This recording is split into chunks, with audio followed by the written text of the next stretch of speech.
Welcome back to the UIA Trusted Partners Podcast. On today's show, I have a rather hopeful episode. In fact, I have Cliff McAvoy, Executive Director at the Collective for Hope. Cliff, how are we doing today? Doing good. Thanks, Dylan. I wanted to say thanks to you in particular and also UIA, United Insurance Agencies, for allowing me to come here today. Can't wait to tell you about the Collective for Hope. I'm excited. I'm not an Omaha native, so I get to learn about all these amazing things all the time. So I'm a little spoiled here in the office, but very, very excited to learn about the Collective for Hope and get to sit down with you here. So thanks for taking the time out today. Of course. Now, for the listeners and the viewers at home that may be similar to myself, not an Omaha native, or maybe just not familiar totally with all the things in Omaha, since there's a lot, can you give us a little insight as to what the Collective for Hope is and what it does and how long you've been kind of servicing the Omaha area? Yeah, of course. Thanks for asking. So the Collective for Hope, we've been doing this work in Omaha for over 25 years. And for any of your listeners or viewers, you may remember us by our previous names, Teddy Bear Hollow, Grief's Journey, or Healing Embrace. So we are the Collective for Hope. Basically, as with a lot of nonprofits in Omaha, our origin story goes back to some families. Back in the 90s, they had some kids that were experiencing grief. And when they went to seek help in the community, when they couldn't find what they were looking for, they went and started it themselves. So back in the late 90s, Teddy Bear Hollow started as a summer camp for kids experiencing grief. As the organization grew, we started to support more families holistically and through different services. We continued to grow, added services for adults and different types of grief. That's when we became Grief's Journey. Gotcha. So we've been a 501c3 since 2001, and Healing Embrace was another organization in Omaha specific to pregnancy and infant loss. When they merged with us right before COVID, we became the Collective for Hope. I love that. I love that so much that it's all people just trying to help each other, coming together to make it even stronger. That's fantastic. Now, I'm a little curious because all these amazing missions, they always feel like they're super, super personal, right? So I'm going to reflect the mirror back to you, so to speak, and ask you, where did this calling or the drive or the passion, so to speak, come from to be involved in the role that you're in with the Collective for Hope? Yeah, thanks for asking. And I would be remiss if I didn't also include our amazing staff and volunteers at the Collective for Hope. We at the Collective, we have all been impacted by every type of loss that we serve and support the community. And so we have always been a part of the community, as in the grief support community. And I'll just speak for myself personally. I grew up in a family that volunteered and was in the community as much as possible. But I will also say that, I'm the product of peer support. So at the Collective for Hope, our support model is peers helping peers. My dad would often say that due to the fellowship of Alcoholics Anonymous, that's how he became sober. And that was his support group my entire life. So he was in recovery, always recovering, never recovered. But that was peer support to him. I wouldn't even be here if my dad didn't receive that type of peer support in our community. I went on to serve in the United States Air Force. When I came back home to Omaha, I served again in AmeriCorps, and my focus again was helping through peer-to-peer support, specifically with veterans. And then I would also admit that I've been impacted by different types of loss throughout my entire life. So friends and colleagues to suicide in the military. I've lost both my parents at what I would consider young age. And so the Collective for Hope, this mission spoke to me. I knew of Teddy Bear Hollow and Grief's Journey my entire life. And when this opportunity became available, and knowing the amazing people that work at the Collective for Hope, it was something I personally wanted to do. Yeah, and phenomenal. Thank you for kind of unpacking some of that. And not only that, but thank you for your service. And my condolences. Thanks. Because it's never easy to lose anybody that you love, right? Let alone the parentals right above you that are supposed to, they're supposed to be around, right? They're supposed to hang around. So, no, I love that, and I love the attitude and the idea behind the Collective for Support, where it's peer to peer. It's hey, we're both in the same boat together. Let's each grab a paddle and start rowing, kind of thing. So I do really enjoy that, and I really appreciate that aspect to it. One of the other things that's really impactful is on your website here. There's tons of information on the website, so I encourage listeners, go check that out. Now let's start with a little bit of the grief support programs. You kind of already touched on some of these. Now it seems, just at a glance here, and I kind of wanted to learn a little more on this, it seems like there's different age brackets and different kind of grief support groups themselves. Can you kind of break a little bit of that down for the listeners to help us kind of get a clear picture in our head? Right, yeah. And first and foremost, we serve 3 and up. So kids as young as 3 and up. And we do break it down somewhat by age group. I will also say our flagship program is our family group. So our family group is a cohort. So it's a closed group where the families that start week 1, they finish with you week 8. And that is also creating community within the community. So you'll have the same families working through different weekly topics with you for 8 weeks in a row. Yeah. And when we come together for a family group, we come together in community, and then we break off into different age or developmentally appropriate rooms. So 3, 4, 5-year-olds will be together, 6, 7, 8-year-olds, preteens, teens, and adults. So you are experiencing the companionship model of the Collective for Hope in a room with similar ages, right? Yeah. And then we come back together in community at the end of every session. In each session, we have our own curriculum that we've developed over the years, different grief topics, different grief activities specific to age groups. And then we always have youth-only activities. So 10 to 18-year-olds, depending on the activity, it'll be specific for different age groups. And then we have adult-only groups or affinity groups, which can be by types of loss. So we have a suicide survivor loss group. We have adults helping adults, which is any type of loss. We have pet loss, anticipatory grief, and pregnancy and infant loss. Wow. And literally all of those programs are there for the public, there for people. All they got to do is reach out. Absolutely free and inclusive. I love that. The last thing we want a family to worry about when they walk through the doors of the Collective for Hope is if they have to pay anything, if there's any costs, or if they can afford grief support services. No, I love that. And I think it's so tactful and smart with how you guys are conducting it. With the age groups themselves, I think that's one of the biggest challenges you probably run into is you got to break down those barriers, but partnering them with similar aged kids, that's got to help that in a good stride. Yeah.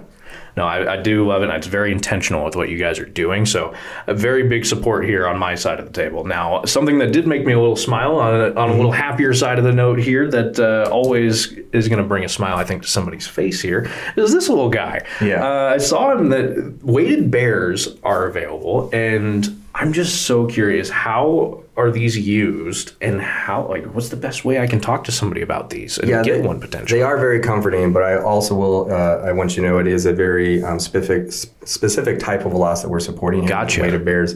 And as often as I describe a weighted bear, you kind of need to feel it for the first time. I looked to move it. I was like, oh man. So this is, this is specific to our pregnancy and infant loss support. Gotcha. And we have some amazing volunteers that come into Collective for Hope every week.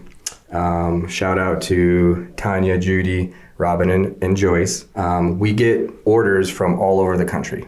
Wow. And now the weighted part is associated with loss. So the weighted part is if you had an infant or a child, you can pick the weight either at at date of birth or at death. And our volunteers will actually put weights in the bear, weight it to your specific, what you would like. They will brush it. They will put a ribbon on it. They'll put a charm on it. Sometimes we will put some care package items in the box, and then we send it off to you. Or if you're local, we try to get it to you within 4 to 8 hours. So I'd like to hand this over to you because it is a very comforting item, especially for a mom who may have lost a pregnancy or an infant. We usually make over 150 of these each year. Wow. Last year, over 170, as small as 5 ounces and as big as 15 pounds. They've been shipped to all 50 states, Australia, and Canada over the years that we've been doing this. So I've had a family come and talk to me about how, their 15-pound Georgie bear has been in every family photo since they lost Georgie. So it's a way to remember. It's a way to honor.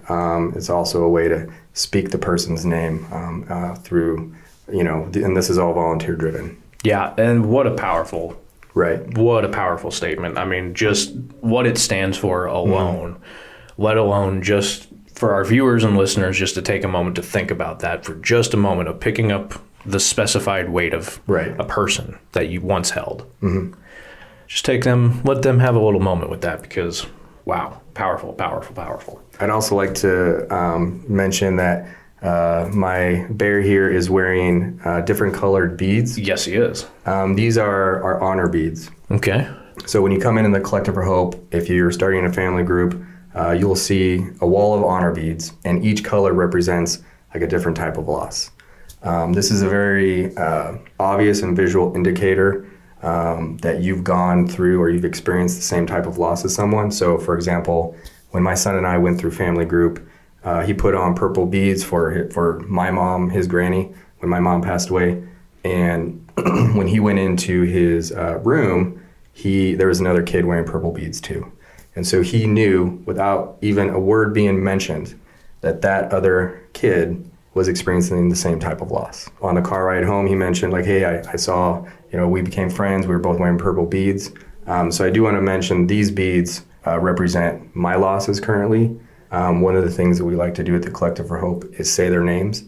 So if you would let me say a few of mine. Yours, absolutely. And then I would, if you have names, I'll take a moment. You can think of your names. Your listeners can think of their names as well. But some of my names are Bart, Jackie, Mark, Lori, and Yoda. So my dad's name was not Yoda. I'm assuming maybe a loved pet. Yes, my beloved cat growing up was Yoda. Man. Yeah. I love that. I wish my dad's name was Yoda. I feel like I'd be short and green at that point. Yeah. Just for myself, my grandparents, I actually just had a couple pass away a year and a half ago now. So Bud and Lonnie. My first grandparent that had passed I was still a senior in high school. So Bernie as well. That one was a tough one. That one was cancer, and snap of a finger was all too quick and over with. But I guess that's almost how you want it to go, I suppose.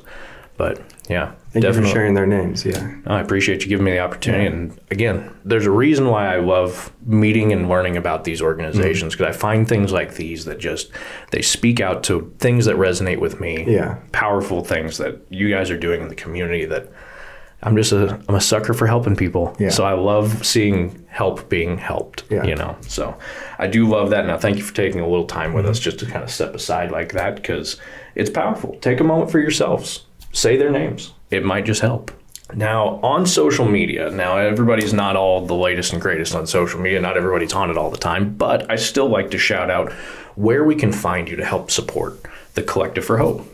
Yeah, I mean, so we're on LinkedIn, Facebook, and the Gram. Is that what it's called? Perfect. Instagram. Yeah, Instagram, the Gram. I think that's what it's called. The kids are way too into these days. You're always welcome to just call us directly. Please go to our website, thecollectiveforhope.org. Yeah, which will be down in the description below. All you got to do is click that website and bam, you're right there. Now, one of the fun things I like to always highlight on the show is events. Now, the Collective for Hope had quite a list of upcoming events coming up. So I wanted to kind of turn the floor over. Any of them that are on the way or some that just happened and you want to recap and say thanks, by all means, the floor is now yours. Yeah, thanks. We just had an event this past weekend. It was called our family. It was our 27th annual Family Remembrance Day and Walk. So this is anyone that wants to come and remember their loved ones. So, Dylan, you could have come and written the names of Bud, Lonnie, and Bernie on some of our activities. We had affirmation rocks. We had a remembrance wall. If you send us a picture of your person, we'll make a button for you. We created a big banner with hundreds of people's pictures on it, where you could go and write a note to your person. It was also a family-friendly day, so we had this giant bubble circle and foam. we had face painting. How fun. Yeah, and honestly, it was the most successful Remembrance Day since post-COVID. I love that. I know COVID kind of threw a wrench into everything. Did. Yeah. And COVID was tough on the collective. Yeah. But we're building back a little bit better. Love hearing it. And we had 285 families register. We know we had walk-ins, so an estimated over 300 people showed up. So it was a really great event. WOWT Channel 6 came and did a story on us, if you want to look that up. So yeah, we do that every year, right around this time of year, and it's our annual Remembrance Day and Walk. I love that. Yeah. I'll be in it next year, that's for sure. We also, I would be remiss if I didn't mention, we speak the people's names. So we have a moment of silence, and then if you want us to, we will say your person's name. out loud to the entire group. So I love that. And it ends up taking, so many people give us names, it ended up taking me about 20 minutes to speak all the people's names. And I think that's okay because, everybody's there for that same sense of communal responsibility for each other almost. Yeah. So, no, I love that. Now, upcoming events? I do, yes. On the horizon? Sweet. We have a really exciting youth activity. We've been doing it for a couple years. So Friday, June 13th is our overnight at the zoo.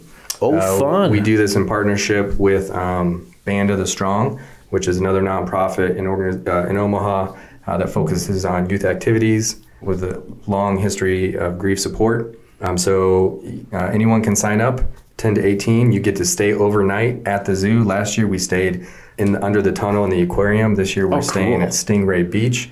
Very cool. We have activities for you, and then you get to wake up early in the morning and you get a personal guided tour before the zoo even opens. How cool is that? Yeah. That is super, super fun. And it's for any kids experiencing grief. Yeah, that is honestly what a cool way to help build community, help maybe establish some new friendships for those kids going through that. Yeah. All in an amazing place like the zoo. Yeah. Because I was just there this last weekend, funny enough. Right. Ended up walking the entire thing. Mm-hmm. I don't recommend it. Or at least we do have good shoes on. Yeah. Holy smokes, it's so big. It is, yeah. And we do different youth activities throughout the year, but this is the one that's coming up soonest. I love it. You can find out all on our website. October is also a big month for us because it's Pregnancy and Infant Loss Awareness Month. Sure. So our other major remembrance event every year is called Heels to the Pavement, named after our Heal and Embrace program. And this year it's going to be Saturday, October 4th. Last year it was down at Heartland of America Park, so we'll hope to do it again there. But it's basically 10 to 2 family-friendly activities. And again, we will speak the names out loud. I love that. And of course, full list of all the events found on their website. Just click that little link down in the description below and you can take yourself right to all these awesome and amazing events. Put them on your calendar because you're going to want to be there. I know I'm going to be there. So it's already going on my calendar when we're done with the show today. Now, one of the fun things that kind of goes hand in hand with upcoming events that I saw on your website was some of your training and workshops that you guys offer, which I thought was really fascinating. I wanted to bring that up. How can people get involved in these, and what are some of these workshops that are coming up that people can gravitate towards? Yeah, thank you so much for asking that, because I also don't want to forget to mention, this past year we were able to serve over 5,000 people in the Omaha community. Wow. So about 1,000 to 2,000 were directly either through our groups or through partners that we helped them establish groups of their own. And then another 2,000 to 3,000 was through our outreach and education. Wow. So we welcome everyone to the Collective for Hope at any part of their grief's journey for any support that we can provide them. But at the same time, we have a train the trainer philosophy. So if you wanted to start a grief group, you could come get our training and you could go start your own. And we've had everything from licensed mental health practitioners, counselors, and therapists come get Grief 101 training, to the Omaha Police Department that wanted to start a grief support group specific to homicide. So you can come sign up for our Grief 101 or our Grief Facilitator training. It's a 2-day training. Our next one is coming up in August, and we can walk you through our curriculum, walk you through how you facilitate a group. Because truly all we care about is that people in the community are getting grief support. No one should ever have to grieve alone. If it's through the Collective for Hope, or if it's through your pastor, or through a different nonprofit program, that's what we want. So. Yeah, the goal is to not go it alone. Correct. I always make the allusion back that video games have taught me a lot in life, and Zelda was one of them. It's dangerous to go alone. Take this, and that this is some help from the Collective of Hope. So take some of the help, take some free resources. They're all over your guys' website. I wanted to make a quick mention of that as well. You guys offer, I'm going to reiterate this, the best F word there is, free information out there on your website. And it's all these amazing external partners and things that you work with right alongside with. I'm just kind of curious, since there was a huge list of them. I'm not going to make you rattle all of them off. But are there any, right here in Omaha, local branches that you could maybe tell us, hey, these are direct partners that we work with and help? Yeah, I mean, we have a lot of partners from North Omaha Community Partnership, HETRA, Omaha for Us, Band of the Strong, Children's Nebraska. I guess I am going to rattle off a bunch of them, aren't I? You can rattle off as much as you want. We are members of a National Alliance in Children's Grief. I love that. We're actually we'll be presenting at the conference this year in just a couple of weeks. I also we have amazing colleagues and friends that do similar work. Actually, they do exactly what we do in Lincoln. Love that. Morning Hope, okay. Great organization. We work together as much as we can. But if you're in the Lincoln area, I recommend reaching out to Morning Hope. Collective for Hope is more in the Omaha and Southwest Iowa area. Sure. And then I did want to mention our founder, her daughter created a corporation called Centering, which is actually grief support through different books. They have a store down on 64th and Maple called Centering Corporation. They are a nonprofit as well, and they have a lot of great resources. It's a local place you can go to find a book for whatever type of loss you're experiencing. That's actually a really, really neat piece of info to learn about, because that is such a niche thing to even have in existence. But I love that it exists, and I love that it's here supporting the Omaha area. That's outstanding. And one of my questions that I like to ask people here, and this might be a little bit of a tough question because it sounds like you guys pretty much have everything out in the open. So this one might be a little bit of a tough question, but I am just kind of curious because, again, working in insurance now and working in broadcast before, there's always work behind the scenes that never sees the light of day and never gets any recognition that it should. What's some of that is in your line of work that you feel like, maybe I should give a little highlight to or a spotlight, whether it's team members, whether it's just work itself, or just maybe some of the support that's around that just doesn't get the attention it should? First and foremost, I got to go back to our volunteers. One of the things that our grief facilitator training also does is help us train volunteers. And Omaha is a special place, and there are amazing people that are volunteering all over this community. Yeah, I will say the volunteers at the Collective for Hope, you have to go through a 2-day training, and then we ask you to volunteer and facilitate a grief support room.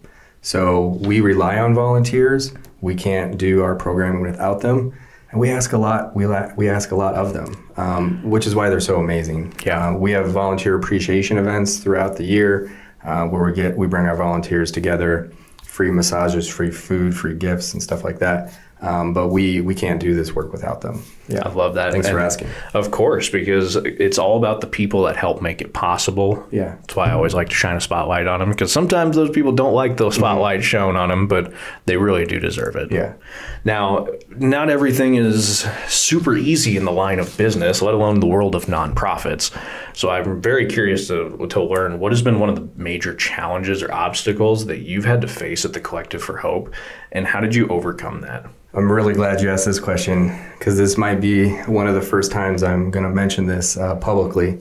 One of our challenges is we've never really had a home of our own. So the origin of the Collective for Hope, going back to Taylor Hollow and Grief's journey, there is absolute magic that happens in these rooms through grief support.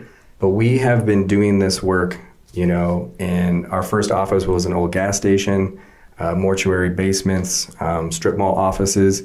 We've been blessed to have a program space that has been gifted to us through Children's Nebraska, but we've never really had a home of our own, a home for hope. And we've never had a space specifically designed for the brave, safe environment that we are looking to establish when we are having these intimate conversations and providing that companionship. So on June 17th, we are breaking ground on Omaha's first and only ever dedicated grief support center. Wow. Yeah. See, this is where I need my big applause button and just the applause erupts, man. That is so cool. Yeah. Congratulations. I never actually said those words out loud to another person publicly. So congratulations. That is phenomenal, man. I couldn't be happier for you. This building is going to be twice the size of our current space. Our administration, education, and program is all going to be under one roof. One of the most requested services by all families and individuals is individual counseling, because right now we are grief support. We are for the first time going to be able to offer that in our new center. Whenever a lot of the things in the work that we do takes courage. Yeah. So even for someone to pick up the phone and call the Collective for Hope, and ask for, hey, is there anything you can do to help? Sometimes we tell them, we would love to help you. Our next group is next week. Well, what can we do in the interim to bridge that gap from when they call, when they make that courageous call, to when they come to a grief group for the first time?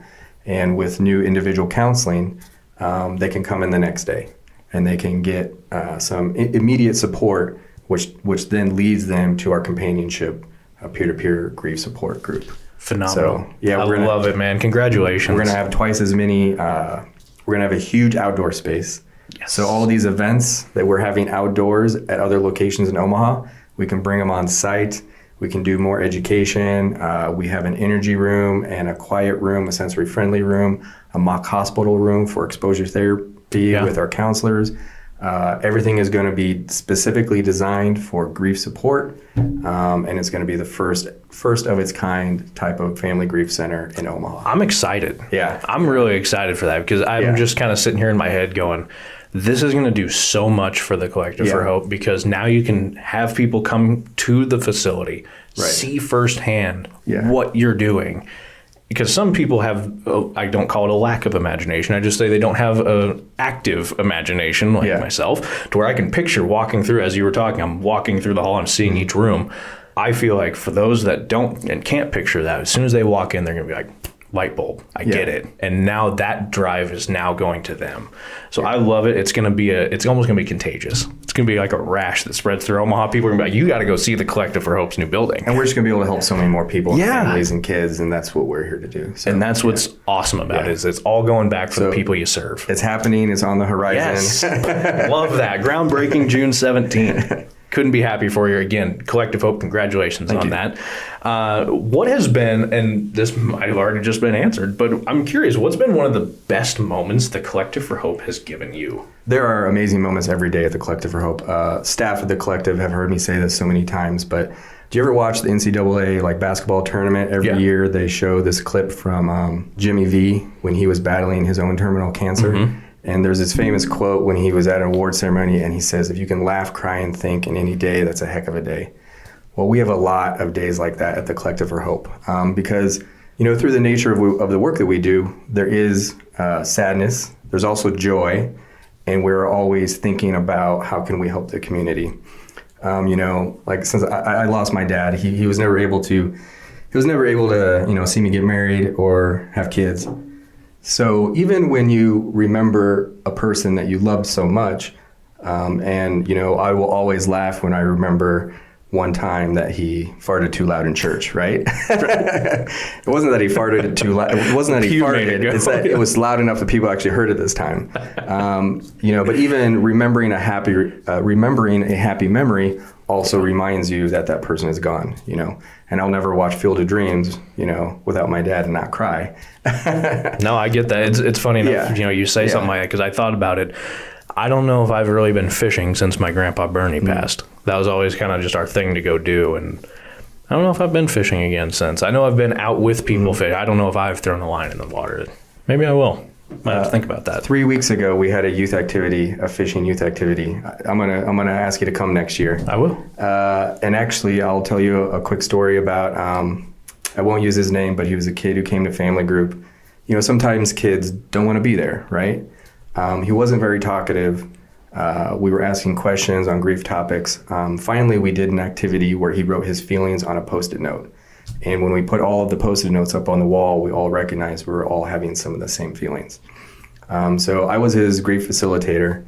And we also noticed that in the room, he wasn't talkative, but outside the room, he was making friends. So we asked him, hey, do you want to come to Lake Cunningham? It was with Band of the Strong again, and it was a fishing, hiking, and healing. Nice. He wanted to catch a fish so bad.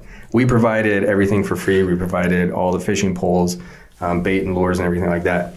He was so adamant about catching a fish that he had us bring his lunch down to the lake so that he could keep fishing, right? True fisherman. True fisherman, yeah. He never caught a fish before, right? So cool. And just like out of a movie, we were like, because we had to go hiking. Yeah. So we said, all right, one last cast. and he caught a fish on the very last cast.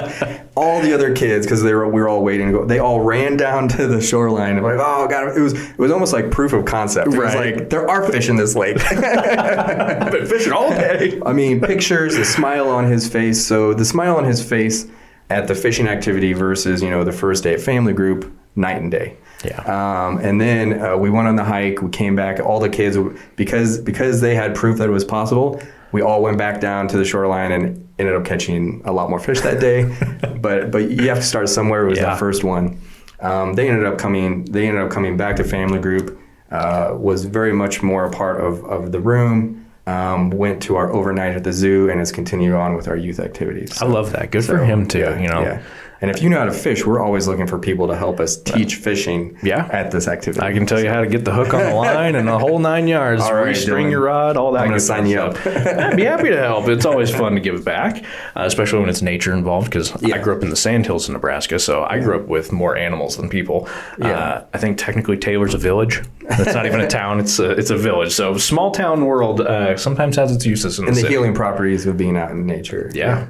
I'm a big proponent of nature's properties. We'll put it that way. But yes, I am excited for this question because now that we've unboxed a whole bunch of information here for the Collective for Hope, not only groundbreaking, all the different programs you guys offer, all the trainings and the events that are coming up, I want to reel that all back real quick just to ask you, for the Collective for Hope, what's something us, the viewers, can do to help, or what is something that's a current need that we can help try to facilitate? We are fully funded by our community. So the way we are able to provide this free and inclusive grief support to our community is through donations and support, from people like your viewers, anyone in Omaha. We're also always looking for the volunteers I mentioned. If you're interested, if this sounds like something, the type of support that you'd be interested in helping the Collective for Hope with. And then I'd like to give a shout out to Share Omaha. It's a great organization in Omaha. You can go directly to their website because we have a wish list. We're always looking for, so when everyone comes to family group, we set out snacks for them. We do social suppers before adults helping adults. There is community in breaking bread. Food is also one of those things that we identify as connecting you to your person. A lot of times in our 8-week at the end, first of all, you don't graduate grief. I should have said that earlier. I don't know how you could really give a certificate for that. And we have families that come through our family groups multiple times. Yeah. Or a few years later because there's a more recent loss. But I say that because we have a potluck where you bring food that represents your person. We've had everything from a Thanksgiving turkey to yellow Starbursts. Only the yellow ones, right? I love the yellow ones. Funny enough, I'm the guy. Ones. And then a lot of our activities, especially with kids, are craft and art related. So we're always looking for, little crafty items, markers, pens, pencils, bottled water for our families. You can go to Share Omaha and you can find everything on our Share Omaha wish list. I love that. I'll ask you to send me that link so I can include it down in the description below there so people can help support if we can there. I do love that because, man, oh man, there's always stuff that somebody might not think about, right? Like the drinks, like the snacks, stuff like that. That's easy, but maybe just goes out of sight, out of mind because they're like, well, they're not a food organization. Oh, they don't, So that's great to mention some of those. Even just paper towels to pick up all the messes in the break when kids are doing their art activities. Oh yeah, that has to be cleaned up. Well, I definitely love that. If you can support, please do. That link is right down in the description below, right alongside the Collective for Hope's website. Now, before we get into the fun personal side of things, I have one last question here for you for the Collective for Hope. What's something you want us listeners to either know more about when it comes to the Collective for Hope or just about your industry in general? I wrote down on my notes that grief is good, but I would like to elaborate on that a little bit because I'm not saying grief is easy. No. Grief is hard, but grief is also very normal. It's something that we all experience. It's unique to all of us, but it's also ubiquitous and can unite us all. But it's hard, and at the Collective for Hope, like I said, our vision is that no one should ever have to grieve alone. I'll get personal one more time. When my mom passed away, my son was 8 years old at the time. We used to take my mom McDonald's every Sunday. he had a relationship with Granny, right? My mom and I, when you're like a little kid and you don't want to say I love you out loud in public to your parent. Right. Yeah, but my mom and I always watch Star Trek together every Saturday night. And so instead of saying I love you when she drops me off outside of school, it was more than okay for me to do the live long and prosper, Vulcan sign from Star Trek, right? So that was our way of saying I love you without saying I love you. And that we ended up doing that the rest of my life, right? Rest of her life. At my mom's funeral, I told that story. And a couple of weeks later, my son Corbin was like, hey, Daddy, can you show me how to do live long and prosper? So obviously he heard what I said. Looking back, he was processing his grief. And yet we went an entire year without talking about Granny. We went an entire year without, having a place to go on Sunday to take my mom McDonald's.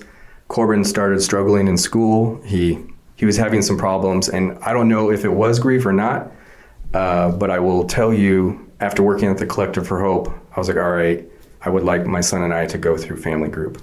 I mentioned the story about his purple beads. We went through family group, and even myself, who works in this industry, I was like, I'm going to family group for my son, right? No. Right. It was for myself too. Like I said, we went a whole year not even saying her name out loud. First week of family group, we got in the car. We cried all the way home. I told stories about my mom. He asked questions about my mom. And for 8 weeks, that was the routine. We would go to family group, and on the ride home, we would talk about Granny. Collective for Hope gave us the words we could use, but they also gave us a reason to say them. And I can never thank the Collective enough, because Granny is a part of our lives again. Because they're alive because we continue to speak them, right? Ever since we went through family group, we have continued to talk about my mom. I've even told them things about my dad that they never knew, because they didn't know my dad. But through using myself as an example, I just want your listeners and your viewers to know it's okay. We at the Collective for Hope create that brave, safe space where you can come together in community, share your experience, and experience someone sharing with you. And that's what we do. It's companionship. We are here to walk alongside you on any stage of your grief journey, now and forever. No, I love it. I really appreciate you sharing some of that too. I can tell it's still a raw emotion. It may never. It always will be. It may never change. But it made me think of my lost ones as well as you were going through that. I was like, I still dabble with flint napping because my grandpa Bernie showed me how to do it years and years and years ago. That's kind of my way of honoring the memory, so to speak.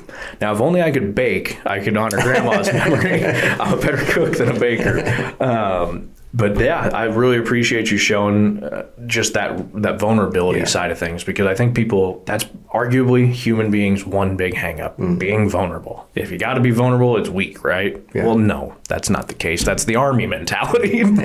You're a human. You're out in the public. You're not a soldier.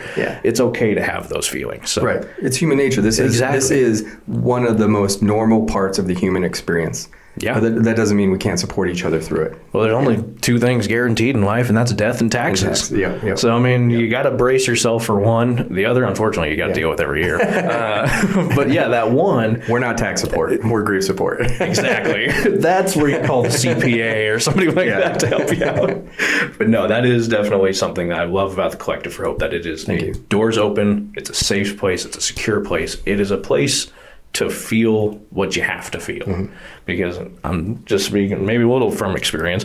You bury it, it doesn't work out too well down the road. You start to lose who you were, so to speak. So I should also mention that, I don't know if it was grief related, but after family group, my son, the next school year, absolutely, the problems from the previous year were gone. So, I think, it could have been. If you put a tuxedo on a goat, it's still a goat. But no, I do love that. I think it was probably a big help for him to. And me. I don't want to take my hat. Of course, because you get to share the past memories that you loved. He gets to learn things about Grandma that he never got to or had that chance to as he got older, learn a little bit more of the fun stuff kind of as it goes on, as we all do when we get older. Now, really appreciate the sharing on that one. That is the final question I have for the business side of things, so to speak. Is there anything that we missed that you want to mention, or anything that I missed? I don't think so. No. Perfect. I try to be as diligent as I can. Yeah, great questions. Appreciate that. Thanks, Dylan. Now we're going to have some fun with the questions. So right. I've been incorporating this. Friend of the show, Blake Martin with FranNet, gifted me a little box of questions. This back half is the ones that have been asked already. So we'll be on this side. Go ahead and pick up to 3. You can pick 1, 2, or 3. You can pick all 3. You can either choose to have me answer these questions and turn the tables on me. We both know that's what's going to happen. Okay. I was going to say, or we could both answer them. All right. I talk too much. By all means, feel free to pick out. Do I go 1 at a time? Sure. Dylan, who's your favorite professional athlete? Ooh, that's a good one. If we're talking current day, I'm a Broncos fan at heart. I know. I'm a Patriots fan. Oh. But I will say, if we're talking present day athletes, I would actually have to say maybe Justin Jefferson. I think he's a phenomenal receiver and very, very talented. Yeah.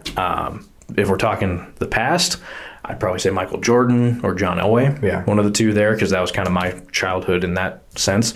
Yeah, great question. What about you? Well, I mean, I could show you my Tom Brady tattoo.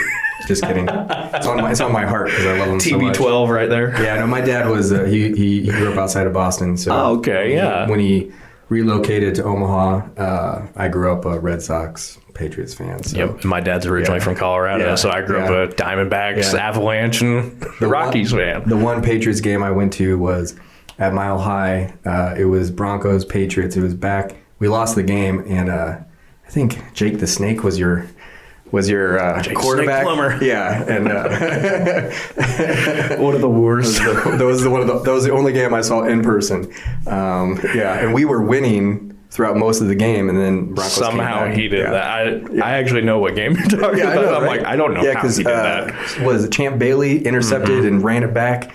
Ben Watson chased him down, and he was. We thought we were going to win that game, the Pats. I think we all thought you were going to win that one. Just to be honest, I think we all thought you were going to. Yeah, I love that. Well, question 2. Let's see what we get here. And if it's a bad one, you can grab a new one because there are a couple odd ones in there. What would you miss most about your home if you moved? Oh boy. Well, if we're talking moving out of state, Nebraska's my home as it sits. I think I would miss my dad most. He lives back over in the Burwell area, and that's like a 3.5-hour drive already. If I added 8 hours to that, I mean, that'd be a pretty tough jaunt any which way. But I don't know. I think that'd probably be the most. My dad or my brother. He lives back in the Ord area, which is 15 miles from my dad. Yeah, because he's got all my nieces and my nephew. So. My sister lives here in town. She has my other nephew. So I don't know, probably just the family aspect of it because really that's honestly the only thing that holds me to Nebraska. If I'm being just blunt, there's nothing else that says, don't take a chance anywhere else kind of thing. I've lived in New York before. I've lived in, just New York. New York was the random one. Yeah. I guess I boomeranged. Yeah. So I left. And shortly after leaving Omaha, I knew I wanted to come back, but it took me about 13 years. But, I've lived, Wyoming, Alabama, St. Louis. It's the people. It's my closest, oldest friends. It's my family. I get that. And plus, the greatest thing about Omaha is we have a restaurant opening up every single week. So there's always new food to go try. Every other places I lived, they used to jokingly call me the Omaha ambassador because I would never pass up an opportunity to tell them about Omaha. Don't you guys know how great this city is? Hey, people are starting to get an idea nowadays. All right, should we do one more? Final question, sure. How do you define success? Oh, that's a good one. I define success more so because obviously you have I'll put it the public definition of success, which is your wealth and your finance and elaborate things. For me, success is, did you accomplish what you wanted? Did you meet your goal? Did you try your career that you wanted to try? Did you try the things in life that you wanted to try? That's success to me. If you did those things. If you didn't do any of those things and you shied away from everything, you never took a chance on yourself, well, then to me, you're not super successful in life because you never listened to yourself. Yeah, I like it when you said take a chance on yourself. Yeah. How about you? I think sometimes in the work that we do, and also looking back on my dad, I mean, I don't want to throw the word legacy around, but success in a lifelong endeavor is your family and the people you've helped along the way. My dad was helped by many people in AA and tried to help others. that's why when I moved home to Omaha, because I had a previous career, I did a switch, and nonprofits was the only thing that ever really made sense to me because you get to help people along the way while you're doing your work. Yeah. No, I love that. And like I said before, I'm a big proponent of helping people. That's why I've always been in a service of some type of industry. So you've helped me along in this interview. Oh, I don't know about that. You did great on this. Now, this might be the part that you might have a challenge with, because this one is one of my tougher questions, funny enough. I ask people, if I'm coming in from out of town and you tell me, hey, you've got to come check out these, what do you consider your Mount Rushmore that I've got to come check out? I'm going to do an obvious one, College World Series. College World Series, number 2 answer. When I served in the Air Force, I was single, so the holidays we let families have those days off. So I would work during the holidays, but taking time off during June, it wasn't as highly requested. Yep. So my holiday, my coming back home, my Thanksgiving, Christmas, and New Year's combined was coming home for the College World Series. Nice. I have a friend who has tickets. We've been able to go over the years. It's kind of just how we mark our life is going through College World Series. But the other one I wanted to mention is Cinco de Mayo, Omaha. Oh, okay. In South Omaha, if you love a parade, if you love a good festival, good food, good art, it's amazing. It's highly attended, but I think more people should know about it. I mean, it's huge.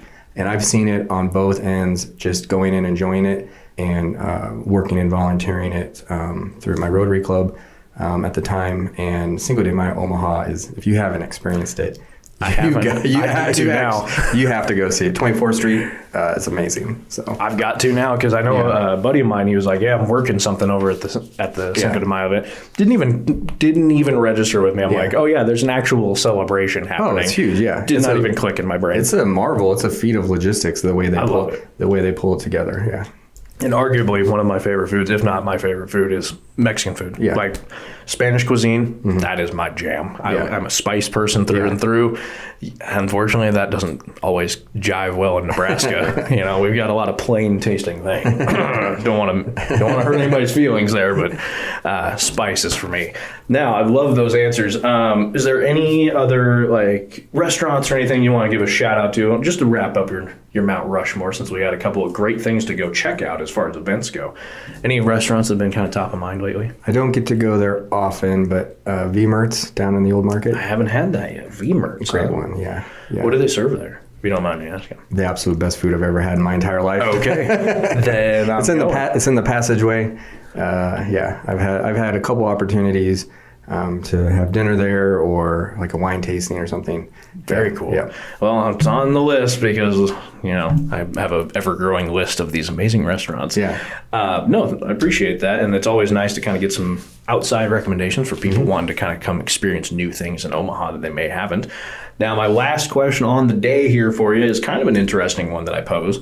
What's something here in Omaha that you wish either more people knew about or they supported more? Well, I am a self-appointed nonprofit nerd, so I've mentioned some of our partners, but worth repeating, Omaha for us. QLI is an amazing nonprofit that is world-renowned, nationally known for their post-acute spinal cord and brain injury rehab. And I don't even know if many people in Omaha know that we have this thing in our community that is nationally recognized. Heart Ministry Center, Band of the Strong, Kids Can Community Center, Intercultural Senior Center, all these organizations you can find out about through the Nonprofit Association of the Midlands. And I just wish more people maybe knew a little bit more or supported just each other on an individual level. So, from getting to know your neighbors, like the people that live right next door to you, to going to other neighborhoods and getting to know them.